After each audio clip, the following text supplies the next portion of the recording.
Ahora en este video aprenderemos a convertir de hexadecimal a decimal. Para esta conversión debemos tener en cuenta, debemos consultar la tabla de equivalencias si es que aún no te sabes las equivalencias entre decimal y hexadecimal. La tabla es esta que puedes ver aquí. La vamos a estar utilizando para poder convertir del sistema hexadecimal a decimal. Como paso 1, vamos a identificar la posición de cada dígito que conforma nuestro número hexadecimal. Las posiciones empiezan a contarse desde 0, no desde 1 como normalmente lo hacemos en nuestra vida cotidiana. Aquí empezamos con el número 0. Ahora aquí, tomando como ejemplo el número hexadecimal 13, posición 1, posición 0 de nuestro número. En la posición 0 tenemos la letra E y en la posición 1 el número 3. Y bueno, hasta aquí llevaremos el primer paso. Suponiendo que fuera un número de 3 cifras, pues bueno, tendríamos posición 0, posición 1 y posición 2, y así hasta las posiciones que tengamos en nuestro número. Como paso 2, elevaremos al número de la base, en este caso es 16, ¿por qué? Porque es hexadecimal. Recordemos que el sistema numérico hexadecimal tiene 16 números.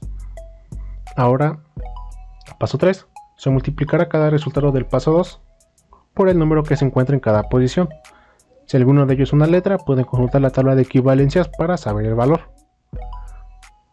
Por ejemplo, la posición. Recordemos que en la posición 0, ¿qué número estaba? En la posición 0 estaba el número E. Ahora el número E, ¿cuánto vale? Vale 14. Ahora volvemos al paso 2. La posición 16 elevado a la posición 0. Cualquier número elevado a la 0 nos va a dar 1.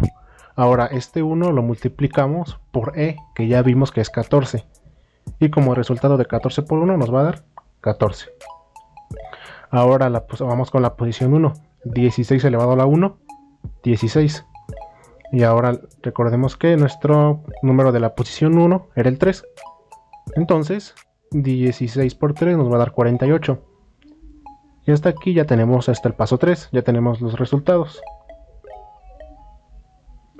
Ahora lo último que nos queda es sumar estos dos números que obtuvimos de las multiplicaciones anteriores, es decir, 14 más 48. Esta suma nos da 62. Entonces podemos decir que el número hexadecimal 3E es igual al número 62 en hexadecimal. Y ese sería el procedimiento para convertir un número hexadecimal a decimal. Aquí les dejamos 5 ejercicios, 5 números en hexadecimal para que ustedes los conviertan, para ver si aprendieron lo que acabamos de explicar. Los resultados y el procedimiento completo los pueden encontrar en la descripción.